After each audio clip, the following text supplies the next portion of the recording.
There's no official date for it yet, but it's going to be Nonito Donaire against Zolani Tete in one of the semi-finals of the World Boxing Super Series tournament at bantamweight, and it's going to be pretty interesting. I'd imagine a lot of the Filipinos, whichever is the correct phrase, are going to be very interested and invested in their man and hoping he can pull through. Now, Donaire wasn't supposed to beat Ryan Burnett. He was a massive underdog.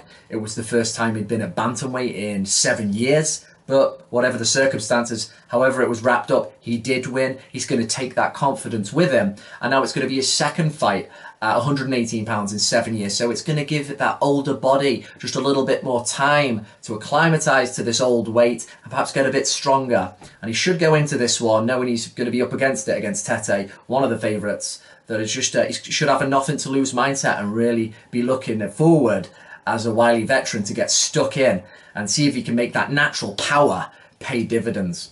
Now he is going to have to get stuck in, as I have said, because Tete is, I believe, 5'9", and he has a 72-inch reach. He's very long for the weight. Donaire is going to have to conjure up that great talent and intuition that he has that's within him, but it's just a case of whether he can unlock that. He's going to have to be cute. He's going to have to make feints, look to dig to the body. That was surely his obvious tactic here against such a tall guy.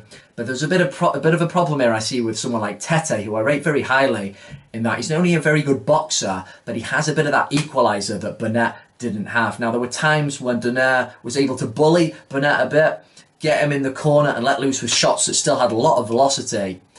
Whereas Tete, he keeps himself very side on, and as we know, his honey punch is the left uppercut, and he's going to be looking to walk Donaire onto that as he presses forward and does what he's basically going to have to do.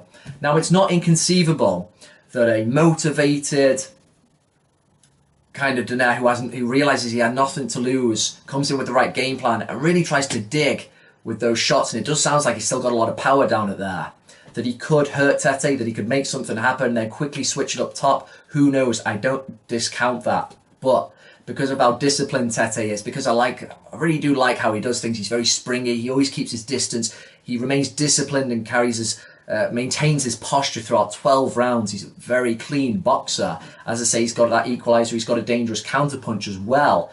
And I think in ring centre, I mentioned in a previous video, previously great fighters, when they age quite a bit like Donaire, they lose those reactions and timings, and he doesn't really use his jab as much. And as we know, Tete loves ring centre, and his reactions aren't the same. He doesn't move that head that much. I can see him getting peppered a bit, see him getting marked up, being brave about things, but certainly as the fight progresses, as he finds it harder to land clean ones, I can see him getting a bit bust up and a bit outboxed. So Tete is the guy.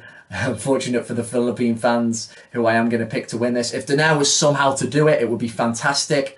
And if Inoue was to then win on his side of the draw, you would have a Donaire-Inoue final. And how big would that be in the Far East? Maybe you could tell me. I'd have an idea if you live over there. That would be an awesome, crazy final no one would have ever seen coming. Everyone thought Donaire was going definitely in the first round, but that hasn't happened, so who knows? But I have to go with Tete, the man with all the physical advantages, younger, fights very disciplined, and if he needs to, we have seen it before, he will win boring if he has to. So I've got the South African to beat the Filipino Flash, and I've got him to probably stop him later on.